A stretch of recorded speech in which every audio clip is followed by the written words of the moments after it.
अस्सलाम वालेकुम रहमतुल्लाहि व बरकातुहू। प्यारे बच्चों, क्लास 8 सब्जेक्ट साइंस इस करो कंटिन्यू रात के टॉपिक सहित that is changes at puberty. तमुक दोयम सब टॉपिक तुलो अस चेंज इन बॉडी शेप। रात किस लेक्चरस में पढ़ा चेंज इन बॉडी साइज, आज पर change in body shape. Have you noticed that boys in your class have broader shoulders and wider chest than boys in your junior classes? आपने notice किया है तो नोटिस यह कोर्मुत तो यह कथ अखज कर्म कि यम से लड़के तहंदिस क्लास मज तहंद क्लास फेलोज इन मगर लड़कन कोरन इन ब्रॉडर शोल्डर्स आसान यम शान ब्रॉडर आसान मे एंड वाइडर चेस्ट चेस्ट आसान थोड़ा broad than boys in your junior class तमो लड़कों नश जूनियर क्लास मज यम बोन पारान 5th 4th 6th। This is because they have entered the age of puberty when shoulder generally broaden as a result of growth.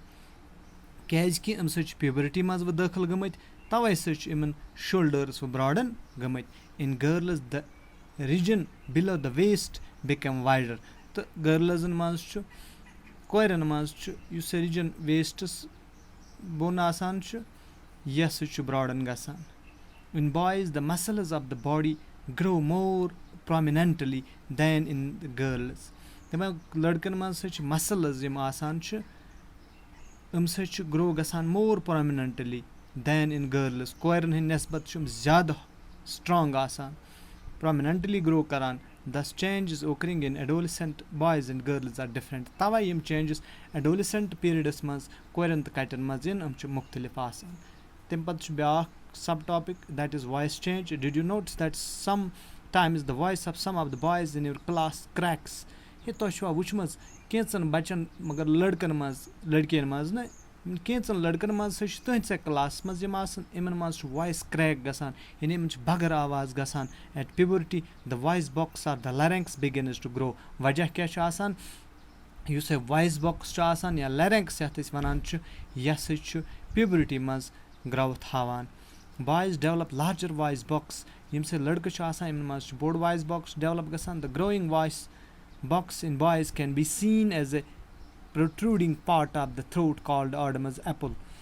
ये लड़कन मज हटस तल कि यह फुल हूँ यह बासान यह नबर कुन द्रामुत। तुम हेकू यह फील कर पानस इत कन यह बासान अत Adam's apple वनान or larynx or voice box यह लड़कन मज नबर कुन नेरान प्रोट्रूड गसान यानी यह इनलार्ज हो गसान। In girls the larynx is hardly visible from the outside मगर कोरन मज मुश्किल सत लबन इवान। तिमन मज यह नबर किन मौजूद आसान मगर नबर किन यह हेकान मतलब फिजिकली यह वुचित कहें because of it small size कि अमुक साइज आसान लॉकउट। Generally girls have a high pitch voice pitched voice कि कोरन हाई पिच आसान तिमन लो पिचड वॉइस आसान तिमन थज आवाज आसान। Virus boys have a deep voice मगर यम से लड़का आसान इन मज डीप वॉइस आसान यानी ये वनो इन मज थोड़ा ब्रॉड वॉइस गसान। In adolescent boys sometimes the muscles of the growing voice box go out of control and voice becomes hoarse. तो लड़कन मज कुन सात voice box out of control growth करान तो इन मज बिल्कुल डरावनी आवाज़ पौध गसान ये कत कर खोचान इंसान। This state may remain for few days or weeks after which the voice becomes normal मगर यह तीस काल बगर आवाज़ रोजान यह ज़्यादा टाइम्स रोजान यह कैंचन दोहन रोजान या हफ्तस खंडस तम पे बे नॉर्मल गसान। Many of my classmates have a hoarse voice now I know why. पत वनान यह लड़के पान है बह सोचान कि मैन कैंचन क्लासमेटन यह हॉर्स वॉइस यानी डरावनी आवाज़ गसान वह गो मे आज क्लियर यह क्या आसान।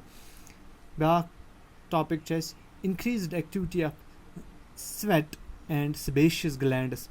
Sweat تہٕ sebaceous glands ihens activity چھِ increase گژھان during puberty. The secretion of sweat glands and sebaceous glands, that's oil glands, increases. یُس اَسہِ sweat یعنی یہِ چھُ gland یُس ٲرَکھ یِوان چھُ سانہِ باڈی منٛز یہِ چھُ اکھ gland sweat gland رِلیٖز کران sweat. یِتھَے پٲٹھۍ چھُ بیٛاکھ sebaceous gland یعنی یُس سانہِ باڈی پٮ۪ٹھ سُہ oil ہیوٗ آسان چھُ یہِ ہسا چھُ بیٛاکھ sebaceous gland رِلیٖز کران. یہِ تہِ چھُ گژھان یَتھ puberty ایجَس منٛز وٕچھِو تُہۍ بالکل چھُ باڈی منٛز ٲرَکھ زیادٕ یِوان. اَمہِ سۭتۍ چھُ اَسہِ کُنہِ ساتہٕ باسان ہے مےٚ ہسا چھُ مُشک ہیوٗ کران مےٚ ہسا چھُ پیٚوان ڈیلی سرٛان کَرُن یا مےٚ ہسا چھُ پیٚوان باڈی پٔرفیوٗم زیادٕ یوٗز کَرُن. وجہ چھُ اَتھ یِہوٚے کہِ puberty ہٕنٛز چھِ یہِ اکھ نِشٲنی. Many young people get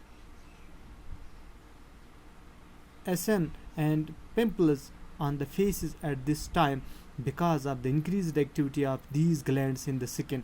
کُنہِ ساتہٕ چھُ گژھان أمِس بٕتھِس نیران پھیپھر ڈٮ۪کَس نیران پھیپھر وجہ چھُ آسان یِمن گلینڈن ہٕنٛز چھِ اِنکریٖزٕڈ یعنی ایکٹِوِٹی یِہٕنٛز یُس یہِ پاور چھُ آسان power of releasing sweat and this oil سُہ چھُ اِنکریٖز گژھان یعنی یِم چھِ زیادٕ مور فنٛگشنل بنان تمہِ کِنۍ چھُ أمِس بچس یا بٔچی منٛز نیران یہِ چھُ دۄنوَنۍ منٛز ہٮ۪کان نیٖرِتھ یِم پھیپھر ہی. few glands such as sweat glands, oil glands and salivary glands release their secretions through ducts. دَپان glands salivary gland چھِ sweat gland چھِ یا sebaceous gland ؤنۍتوس یِتھَے پٲٹھۍ چھُ oil gland.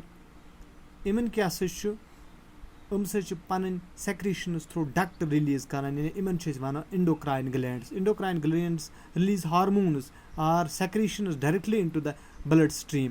پتہٕ چھُ بیٛاکھ endocrine glands تِم چھِ پنٕنۍ secretions یا پنٕنۍ hormones directly تراوان بلڈس منٛز so they are also called ductless glands. تہٕ یِمن چھُ بیٛاکھ وَنان ductless glands. مگر یِم 3 gland یُس تۄہہِ وٕچھو کُس sweat gland, sebaceous gland that is oil gland یا salivary gland یِم سۭتۍ چھِ duct through واتناوان پننِس ٹارگیٹس پٮ۪ٹھ یہِ پنٕنۍ secretion.